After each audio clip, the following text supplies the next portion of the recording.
welcome to We Are Human Leaders. I'm Alexis Zahner, and together with Clarke today, we have an extra special episode for you live in person.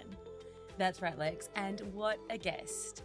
We've been fans of her work for a long time, and her research on workplace conflict has long informed what we do at Human Leaders. Her book, Getting Along, How to Work with Anyone, Even Difficult People, it has become a guiding light for dealing with challenging colleagues and bosses in the workplace and honestly in relationships beyond. Today's conversation is with none other than Amy Gallo, best-selling author and contributor to the Harvard Business Review and co-host of the Harvard Business Review podcast, Women at Work.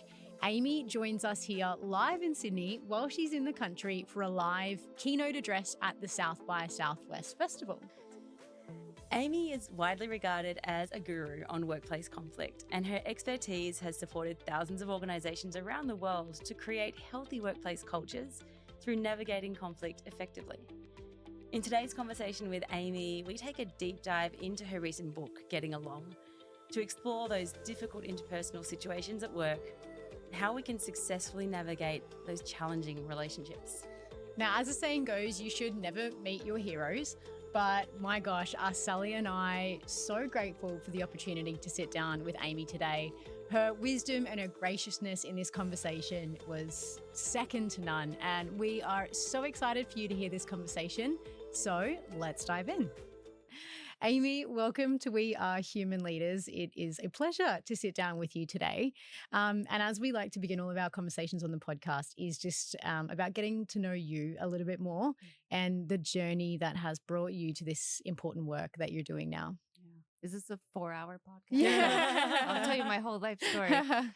Well, as an expert on conflict, I like to joke that the origins started with my divorced parents. Mm-hmm. But the reality is they didn't have a very contentious divorce at all. And I just think I was always interested in human interaction, even from a really young age. I loved to sit back and observe and see. And I actually loved uncomfortable situations. I always found movies where people were cringing or squirming interesting, but I had no idea that I could do anything with that observation. I just thought it was a personality trait.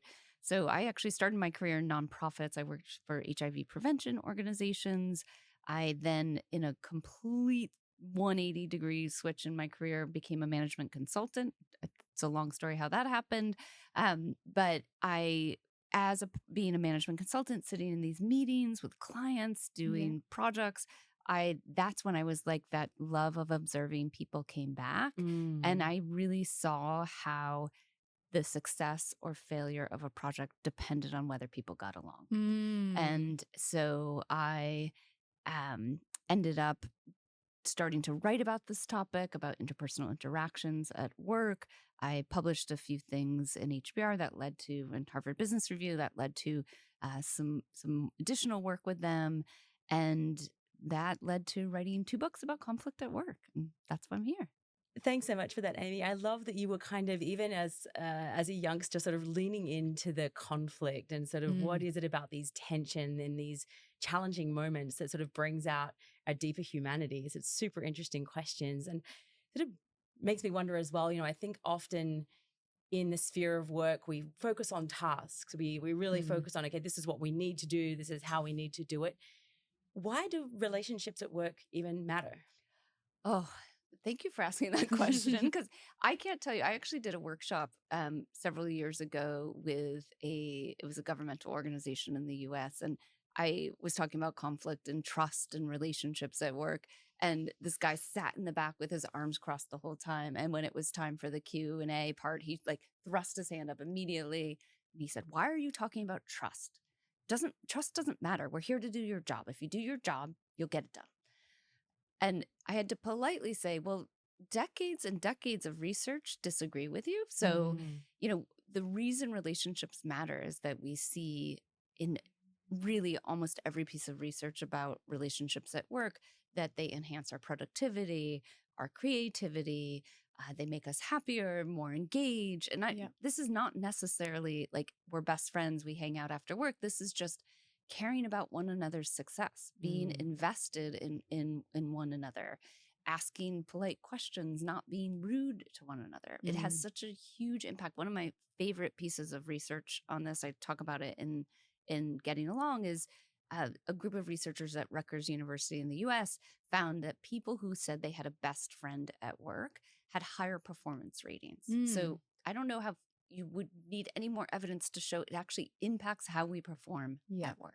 So, and the opposite is true too. Christine Porath, who's a professor at University of North Carolina, studies a lot about incivility at work, so rudeness at work. And I quote her a lot in the book as well. And she shows the exact opposite, right? In organizations where relationships are fractured, where people are rude to each other, all of those same things, creativity, productivity, engagement, suffer. Yeah. And so I think we often like to think that relationships are a nice to have, like, oh, I love my work, I'm engaged, it matters, we're a successful company. Oh, and I also happen to like my coworkers. It's like, well, actually, all of those things you just listed are probably because you like your coworkers. Yeah. So they really, really matter. Yeah. And it seems like almost such a controllable, you know, who we are in the workplace and how we relate to other people is something that's so within our control. And it baffles me that one would want to go to work and not enjoy being in an atmosphere and building interpersonal relationships that are also rewarding while we're doing rewarding work. But obviously it happens, right? Of course. And it's interesting. I'll actually push back a little because it is in our control in that the mindset of like, I want to get along. I'm going to bring my best self. I'm going to give people the benefit of the doubt, all of those things. And then sometimes other people don't agree. And that part is really out of our control. Yeah. And so but I think what you're pointing to is something really important, which is this desire to connect with people is sometimes missing because we think it's just work. It's not personal. I have my friends. I have my family. I have my community. I don't need friends here. Yeah. And that's just a huge mistake. I hate to go a little off topic here, but I also feel like, you know, for people who are entering their working lives during the pandemic, who may have sort of entered their first roles in a remote environment, that it would have perhaps felt quite an isolating situation and almost, you know, how do I go about forming these relationships when I'm not actually physically in person with my colleagues? Yeah. And so navigating that, I think we'll explore remote and hybrid a little later in the conversation, but these different dynamics also impact to the extent to which we start to feel connected to one another too. Yeah, absolutely. And for most people, the workplace is the most diverse in terms of age, race, gender, usually place they've been, right? Yeah. The communities we grew up in tend to be pretty homogeneous. This, you know, the research I'm citing is really US focused. I have a feeling it's probably true in Australia too. Yeah. But so you now are also entering this space where you're having to deal with all of this difference. And so you're not, it's easy to assume I don't need to connect with these people. I just need to do my job, right? I just have a task I want to achieve. And again, that task will be more enjoyable, will go better, will yield better results, all of that, if you actually connect with other people. Absolutely. And jumping back, Amy, to this idea of the controllables in the workplace, something we can't control, but something that almost all of us grapple with at some point in our career is difficult people that we have to deal with, whether they're on our team, whether they're leaders of a team, colleagues in the workplace. This is something that we all deal with. And one of your latest books, Getting Along, How to Work with Anyone, Including Difficult People, talks about this and 8 archetypes. And we'd love to dive into this a little bit more. And Sally and I have spent quite a lot of time reading and digesting your book. And there was 2 archetypes in particular that really stood out to us. Oh, I'm so curious what they are. Yeah, both personally because I think we recognize a little bit of ourselves in each. But also for different reasons felt we'd kind of had to deal with these people. So one of my choices of archetypes that I really wanted to pick your brain on today was the victim archetype in particular. Now, I'm so glad you picked that one. Yeah. Oh, and partly because it's not actually, when people ask to talk about different archetypes, that's not one that people gravitate toward much. Yeah. But anyway, tell me why it was interesting to you. Well, for me personally, it was interesting because I feel like Sally and I were talking about this morning. In different contexts, interestingly, I actually noticed myself slip into this archetype a little bit, which is I'm not proud of. But I've also had to manage employees who have been really stuck in the victim archetype, and I have felt in my experience basically at a complete loss of how to get them out of that, how to motivate them, how to get them to feel a sense of agency and all the things we need from an employee. So I'd love to know from you, Amy, can you help us unpack the traits of a victim archetype and how we go about navigating the relationship with someone who's in that sort of mentality? Yeah. It's interesting that you have had to manage people with that archetype and you also find yourself veering into it. And I think that's not a coincidence. I think we often have the hardest time managing people who portray the traits we're not happy with in ourselves. Interesting. And so, and it's partly because we think the psychology of it is I spend so much time and energy managing this in myself. Can't you just keep it together too, please? Yeah. Right? Yes. Can relate. And it's just like, I know how terrible that is, and please just stop doing it. Exactly. So to talk about the archetype a little bit, the victim it comes out in the book right after the chapter about the pessimist, and that's intentional because the pessimist is someone who thinks terrible things are going to happen all the time, no exceptions. Yeah. And the victim is someone who thinks that too, but it's all going to happen to them, right? And one of the key differences between sort of what we call average pessimism, because who among us, there's lots of, you open up any news site, you have lots of reasons to be pessimistic right now. But the difference between sort of everyday pessimism and more, I wouldn't say pathological because these aren't psychological archetypes, but more problematic pessimism or victimhood is the lack of agency. So not only are things going to go wrong and they're going to go wrong to me, but there's nothing I can do about it. No control. Yeah. And that's the part when it sort of feels like a bottomless pit, right? Because you keep feeding compliments or, ideas or suggestions, and it just keeps falling to this, nope, can't do anything. Sorry. Yeah. And it's sort of intentional because if you don't have to take responsibility, you don't have to be accountable for what happens in the end. Yeah. As with all the archetypes, I really think what's at the core of them is fear, right? It's a fear of failure, a fear of not being seen, especially with the victim. I do have to make a little caveat that sometimes people are truly a victim. In fact, they're the object of microaggressions or sexual harassment or gender bias or racial bias. But the difference is it's just really, they're just stuck in that mentality. Yeah. So I think it can start with all of the archetypes, but especially with the victim, of understanding they're not trying to make your life miserable. They're not trying to create extra work for you. Like, they're not just intentionally being a jerk. It's hard to believe that when you're interacting with them because you're like, what? Come on. Most people aren't doing this. Stop doing it. Right. But I think what can then, once you have a little bit of empathy, really focusing on that agency piece, finding something even small that they feel like they have control over can really help. And just trying to restore that, even with thought exercises. Like if they say, well, this project's going to fail, there's nothing I can do about it, and I know all the fingers are going to point at me because I always get blamed, right? So you say, okay, if you were in charge of this, like if you were the CEO, if you were the head of this organization, how would you handle this differently? Like, and I know you feel like you don't have any control. Let's just imagine you had tons of control. Right. What would you do? Right. And then they'll probably protest a little bit, like, oh, I don't have control. I'll never have control. Like, I've never, and that's fine. But like, trying to just get them to latch onto just a little bit of that, find one thing. It's like, you can actually do that now. I'll protect you. Like, I'll protect you from the consequences as your colleague, as your boss. Let's just do a little experiment. And see what happens if you take this action. I love that so much about so many or all of the archetypes, really, Amy, is that this understanding where someone is coming from, that I think all of the archetypes in the book really helps us to access, is this understanding that it's not malintentioned. It's not something that they're doing to us as leaders either, that it is really something that is coming from either a place of fear or some sort of self-protection mechanism.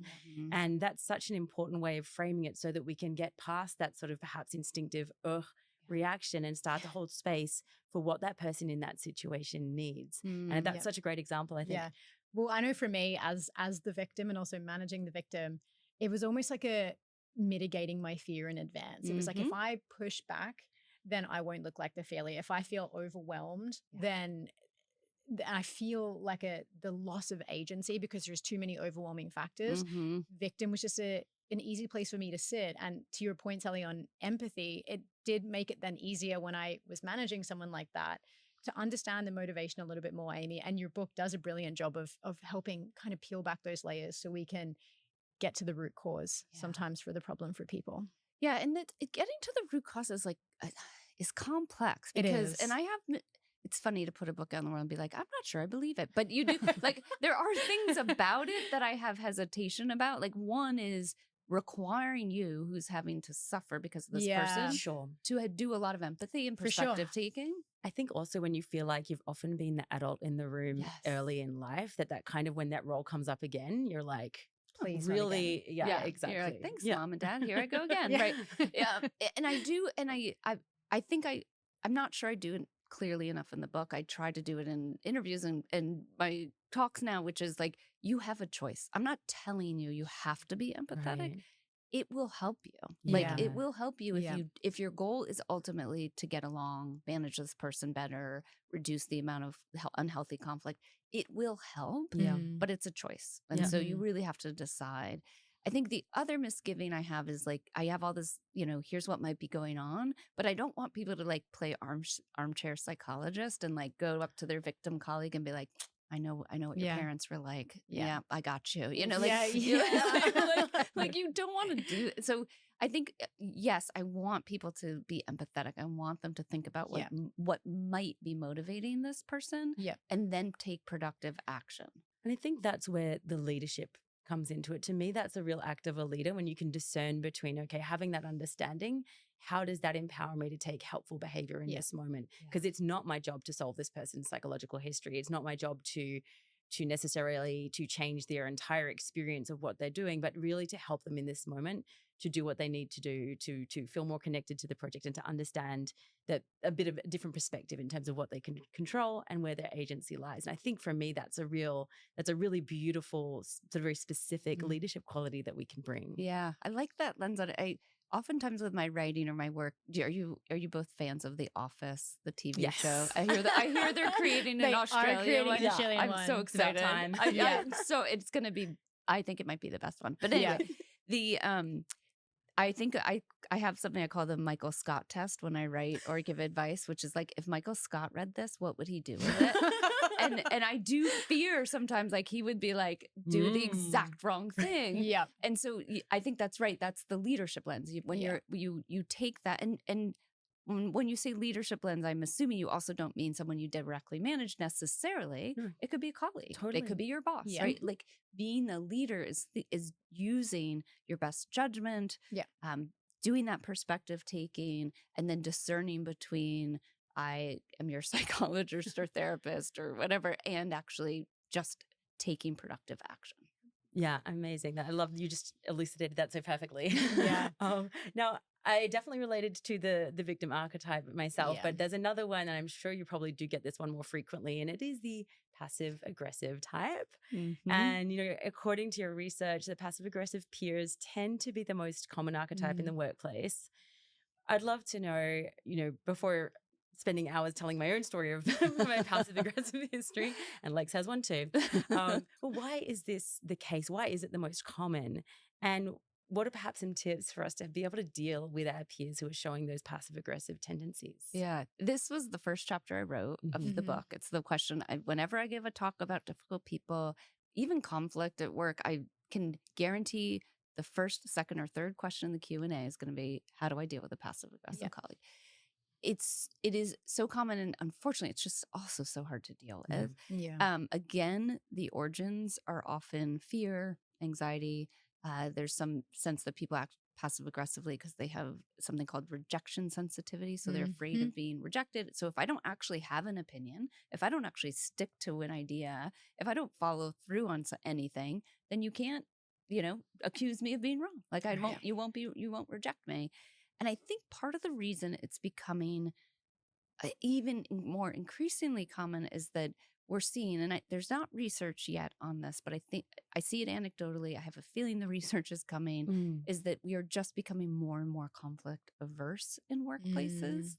There are lots of reasons why that is. I think one of the main reasons is that the portrayal of conflict, especially in like political settings like the US, but everywhere, the portrayal of conflict is so negative that we've come to associate saying I don't agree with you as saying I hate you. I'm never going to speak to you again. Our friendship's over. Or like, And conversely, if someone says that to me, I'm rejected. I have no value. I don't matter anymore. Right. Yeah. Right. And we've become so wedded with our ideologies, with our ideas, that we can't separate the fact, like, you know, Sally doesn't like my idea doesn't mean Sally doesn't like me as a person.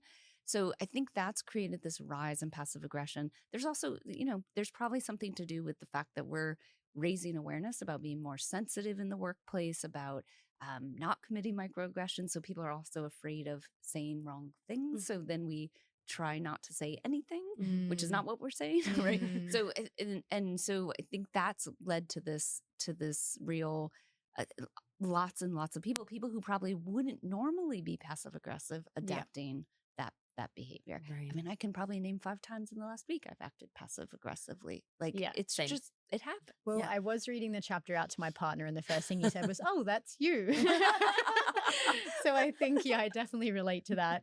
And he's not afraid of conflict. No, he's not. He's very overt about it. So one interesting reference in your book as well, Amy, was to Patrick Lencioni's work around artificial harmony. And for me, this really rung true in the passive aggressive piece as well, around that conflict avoidance. We'd rather hide it just beneath the surface and have the appearance of harmony in the workplace and actually deal with that conflict. Yeah. Can you tell us what's some of the fallout that we can expect when we go or we opt for these passive aggressive behaviors and create that kind of environment? Yeah. I mean, oh gosh, again, do we have 4 hours? Because this is a topic I'm so passionate about. Because if you think about it, we have a bias toward action. So when we think about the risks of something at work or in life, we think about the risks of taking action. What if I say something? What if I push back? What if I disagree?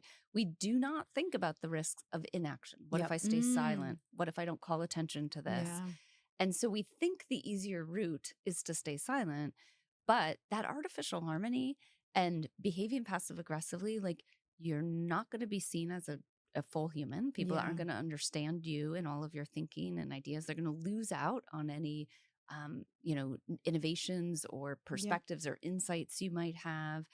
You are going to feel more disconnected, right? All of the things we were talking about earlier that are positives of relationships, because you don't have that connection with people, because you're not being authentic, you're not being genuine, you're not going to get any of that. And so, I mean, it's I can't remember who it is, but someone I interviewed for the book told me, I think it was it might have been Gabe Adams, but it said no one goes home from work and is like, you know what, I was so passive aggressive today, like, and is proud of it. Like they might say, oh, I was petty, or I don't feel comfortable being myself. Like they might recognize they're not being totally direct and upfront, but they're not. No one's taking pride in this behavior. Not no one, but very few people are taking pride in this behavior. So it's something that just sort of, I think, comes up.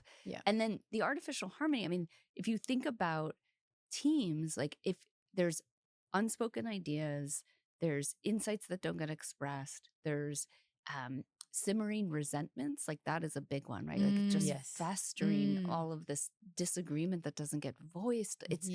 It's so corrosive to a team, and it erodes what we know is so important to team psychological safety. Yeah, of course. And so it's and yet, as I said, it's one of the hardest behaviors, I think, to actually,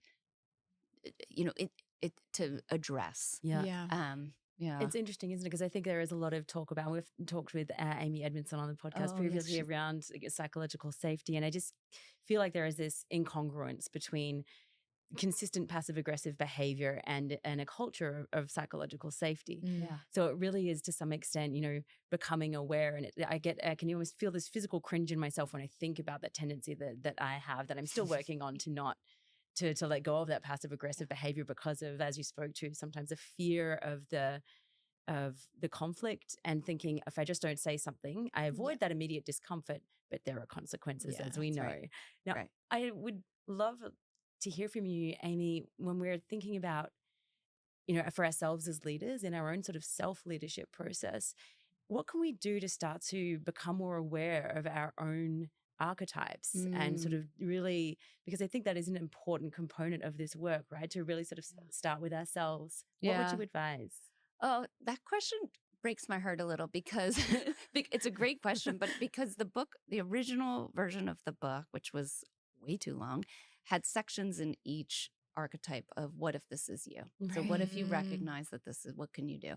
My editor, probably rightly so, said we got to get rid of it. Can you make a separate book with just those sections? We will read it. Yes. We actually sort of had this conversation. One, the book was too long, the manuscript was too long, so we had to cut something.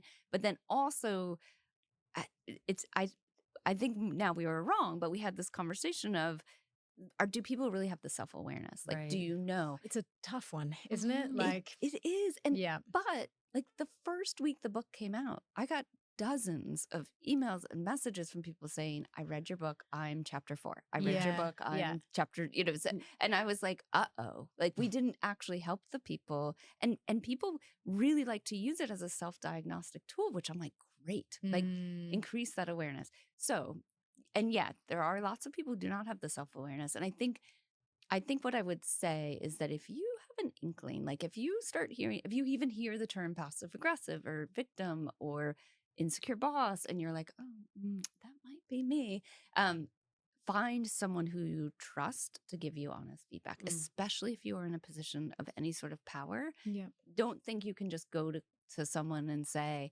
oh, Alexis, do you think I'm act like this insecure boss? If you have a position of power, no, You're so great. No, You're amazing. You're amazing. I thought that about my previous boss, but not Definitely you. not you. Yeah. Right. Yeah. So you have to find someone you genuinely trust, someone who you probably have a relationship with, a long-standing relationship with, ideally someone who doesn't report to you because you remove that power dynamic. Yep. Although lots of bosses have done a great job of making fostering that that. safe. Yeah. So I think that's the key, is to get some feedback about that. And then I think understanding, in the same way you would with someone else, understand what's motivating that. Why am I doing that? What circumstances? Because here's the other thing. We all mentioned we had probably behaved passive aggressively this week, but you don't behave that way every single interaction. Yeah. So what are the circumstances where it brings it out? Where are you your worst self, right? Yes. And how can you actually, what can you learn from those situations? And then I start taking sort of like my coaching, mindset, which is, first step is self-awareness. So recognizing that you're doing this is great. Then you start experimenting. How can I get myself out of this behavior in certain circumstances? What can I try? What works? What doesn't? And then eventually, with lots and lots of work, you get to mastery of life. And mastery doesn't mean I never do that behavior ever again, but it's maybe the space between the trigger and the behavior is longer. Maybe, maybe you don't do it in all situations. So I think it's any sort of process that you would do for any type of growth, but really starting with that self-awareness and accepting. I mean, here's the thing. Who among us does not fit into one of those archetypes? Yeah. Right. Multiple of those archetypes. So normalizing it of like, I'm not a perfect leader. I'm a flawed human being. I have baggage I bring to work every day. Yeah. Right. Just accepting that is, I think, the very first thing, because we've done a disservice to folks to set leadership up as this like infallible person. Yeah. We really have. Yeah. And there's actually this quote from Francis Ford Coppola. We have it up at the Harvard Business Review office that says, I'm going to just paraphrase because I don't remember exactly, but it's like, the things you're fired for when you're young are the things you win lifetime achievement awards for when you're older. Love that so much. I love it. And I also hate it because I'm like, yes, but it acts as if our flaws are what make us amazing, which is true to some degree. I have so many complicated feelings about that quote, but I do think it's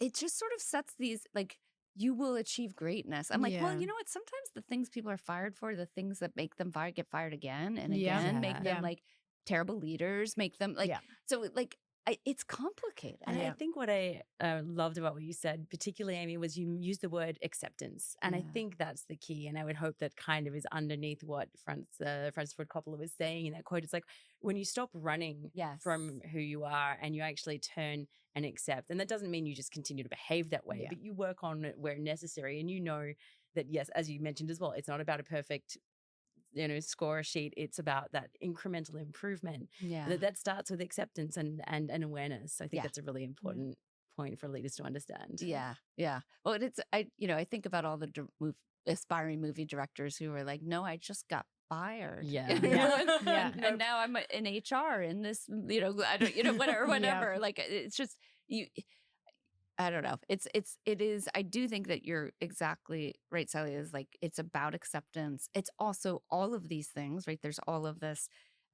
wonderful thinking around how our strengths are also our weaknesses, our weaknesses are the strength, like the double-sidedness of these traits. And so, yes, you might really, really be annoyed with the victim that you have to manage or the passive-aggressive peer you have to interact with every day. But there's probably something in that behavior that actually is serving them in some way. 100%. And probably actually serving you. Like at the end of the day, it's a dynamic, right? Yeah. And so I think we have to recognize there's value in some of this behavior, even if it just drives us up a wall. And I can't help but think, Amy, that if you are asking the question, how can I prevent this in myself, or how can I grow through this experience myself, you're probably actually on the journey. Like you have the level of introspection enough to recognize that. And I can't help but think some of the people that are really on the perhaps spectrum of these archetypes, the really tough people to manage, don't have an inkling of self-awareness that that's the impact they're having on other people, which makes it really tough. Yeah.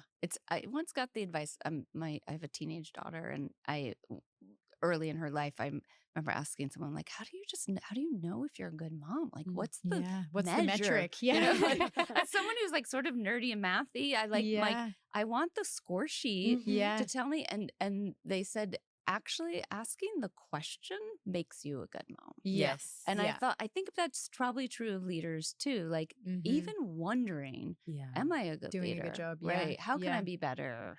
How am I messing this up? Right. Yeah. Those questions are at least the first step, I think, to quote unquote great leadership. And if we are dealing with this archetype, the passive aggressive peer, Amy, what are some quick fire tips that we can do to actually manage that person? Yeah. Number one, don't call them passive aggressive. Nothing makes me angry when my partner calls me out for it. Exactly. And nothing makes me behave more passive aggressively. Exactly. Like, oh, you want to see passive aggressive? Yeah, you haven't seen anything yet. Exactly.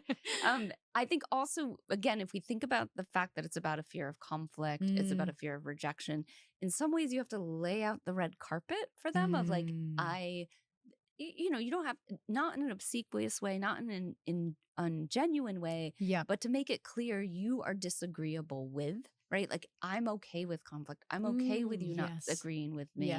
Yeah. I'm okay with you pushing back. I'm okay with you telling me that these are unreasonable tasks and that's why you don't follow through on them. Right? You have to really, really make it clear that you're open to that conversation, even because I think sometimes we create passive aggressive behavior, especially in the people we lead, if we show that we're not willing to have those tough conversations. That just reminded me again of so many of the assumptions that we create in our relationships as well. I distinctly remember when I was starting a new job as a senior associate, and the director that I was dealing with, he was just really great at being direct in his instructions, being very explicit. And I just felt like I wasn't being heard, even though it's not that he wasn't creating the space for me to kick back. That was just the assumption that I had, was he just wants me to take the directions and go away and do what he says. Right. And so I was really passive aggressive. I still recall getting instructions and just small things like just the tone of my voice even. Right. And I think that's one of the things you talk about in the book. It's not always it's the content of the message versus how it's delivered. And that was totally true for me. I knew that I was just feeling frustrated because I wasn't feeling like I was being valued, even though that was just a massive assumption sometimes. What was the tone of your voice, out of Do, curiosity? I get, I don't even want to try and do it now. I get very like, that's fine. No problem. I'll have that with you right in 5 minutes time. But Right. it's very detectable. Sally, you Yeah. work with me. You probably have seen it from time to Once or time.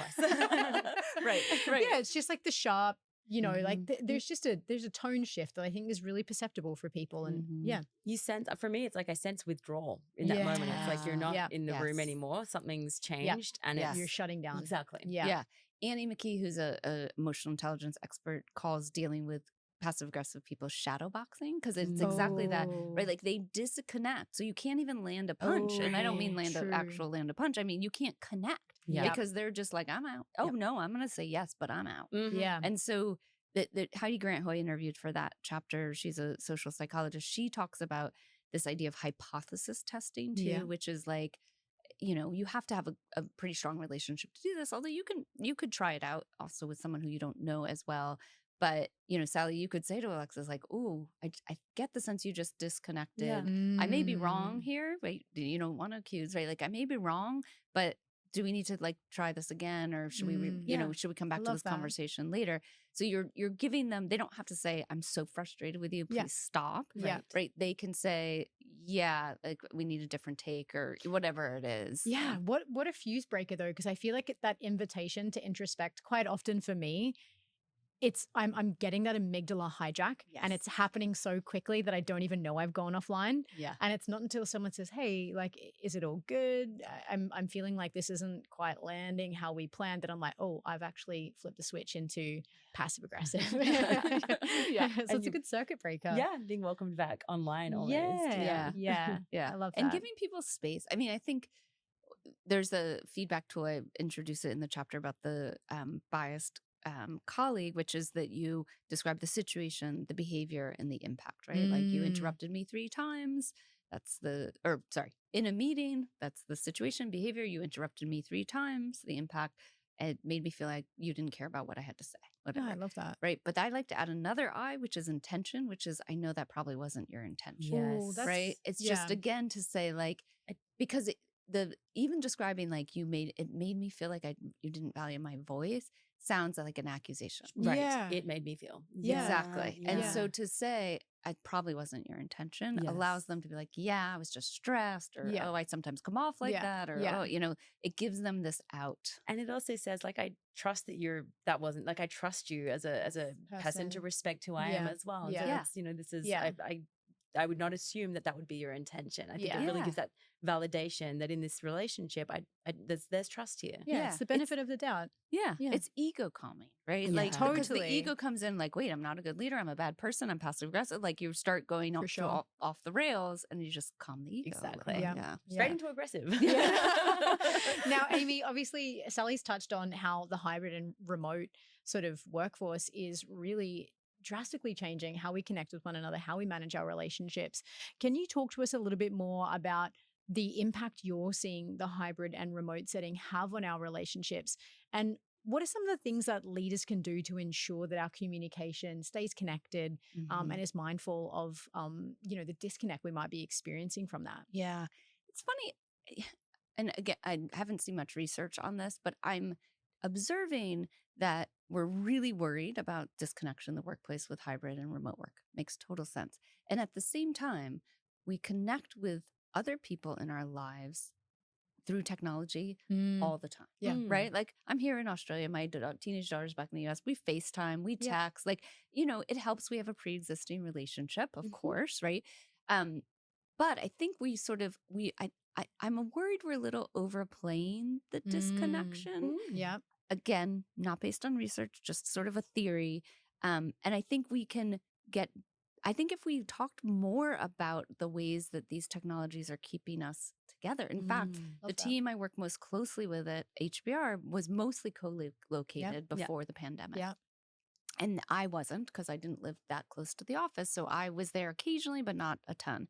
When the pandemic happened, everything started happening on Slack. I all of a sudden felt incredibly included. Mm. And to me, I was like, oh, I feel more connected to Interesting. these people. And granted, we were going through pandemic, right? There was all these other things going on. But I think there's the way it levels the playing field to some degree.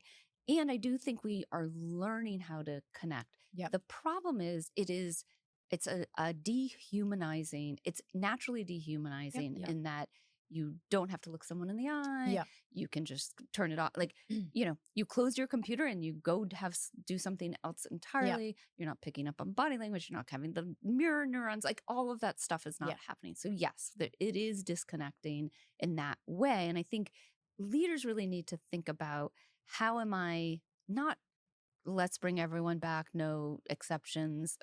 That's that I have a lot of issues with that. Yeah. But how do we compensate? How do Yeah. we create informal moments? I actually was speaking to someone yesterday who manages a team of 6, and he says he starts every meeting with checking in with people, chatting, and he is never the one to return to say, okay, let's talk about work. He says, if the whole meeting needs to be checking in, we'll let it do it. Yeah. But as the leader, I'm not going to set the tone that let's get to work, because, and I told him, I said, that's so smart, because next time someone else will do it sooner. Yeah. And that check-in time will keep getting shorter and shorter, because the expectation is, oh, the leader wants to start talking about work. Let's do it sooner.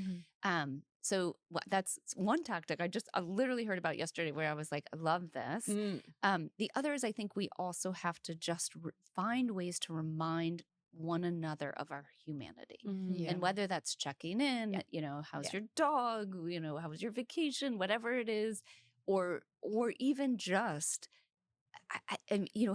having cameras on when you can, asking people, to explain the reasoning behind something, right? Like, just removing yourself from being so task oriented and trying to think about what's the relation, to go back to the very beginning of our conversation, what's the relationship aspect of this that we need. I know another leader, and several leaders actually, who started this during the pandemic, where they have a randomizer, they might pull names out of a hat or whatever, where they just put people together, like, okay, this week you're having virtual coffee with so-and-so, like, just making sure people are continuing to connect in the ways they might have informally in a meeting. Thanks for reminding us, Amy. I think it's such an important reminder that it is very much construed as this kind of, disconnective environment now, but there are really, great opportunities and great tips that leaders can use to kind of recreate those moments.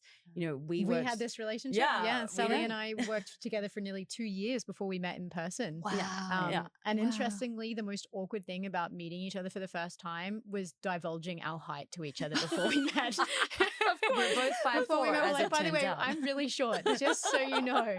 So I love that you say that, Amy, because our entire business, our podcast, everything that we do together wouldn't be possible without that.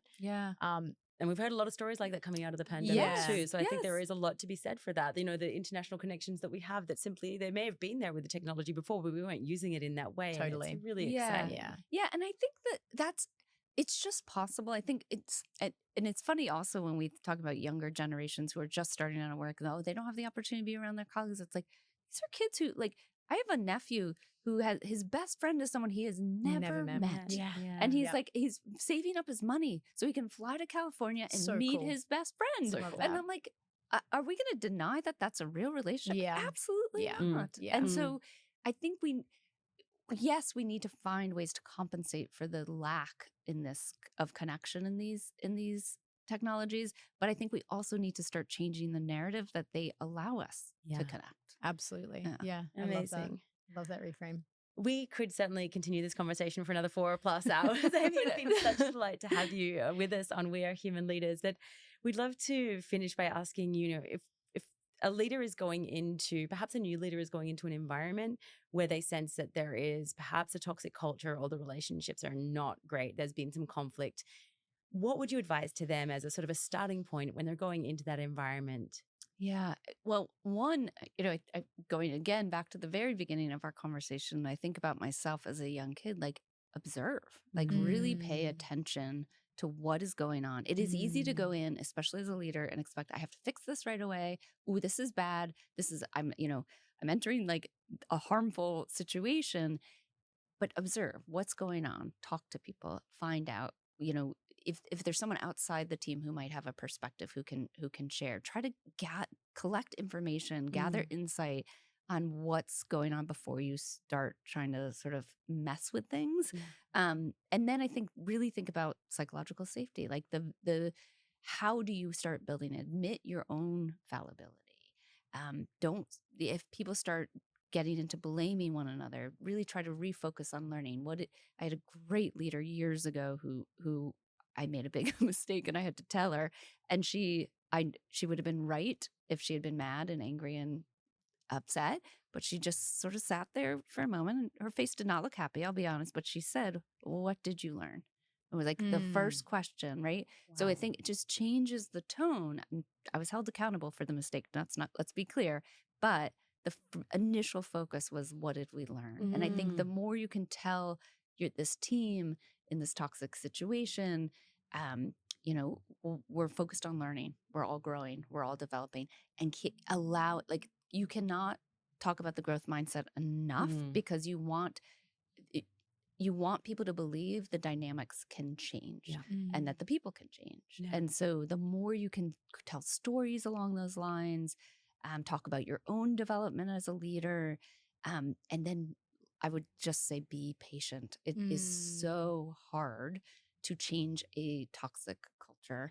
And it's not impossible, but it's hard and takes time. So you will see 2 steps forward, 1 step back.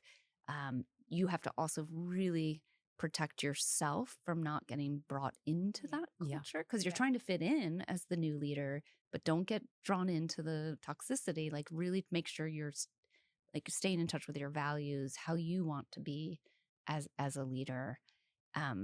I'll stop there because I could say like 8 million more things. But anyway, it's a great question, and I think something people don't think nearly enough about. Agreed, Amy. And such profoundly empowering words there. So we really appreciate that at Human Leaders. Something that is deeply important to us is taking action from a self-leadership perspective and knowing that even in your small sphere of influence, maybe you're not in a position of formal power, but you do get to have a ripple in the world through your own behavior. So, Amy, thank you so much for being with us on We Are Human Leaders. It's been an absolute privilege to sit down with you today. I've had such a good time. The time went by way too fast. Yeah, it did. Yeah, agreed. Thank you so much for having me. Thank you. Thank you. Thank you so much for joining us at We Are Human Leaders for this conversation with Amy. Lex, what was your key takeaway?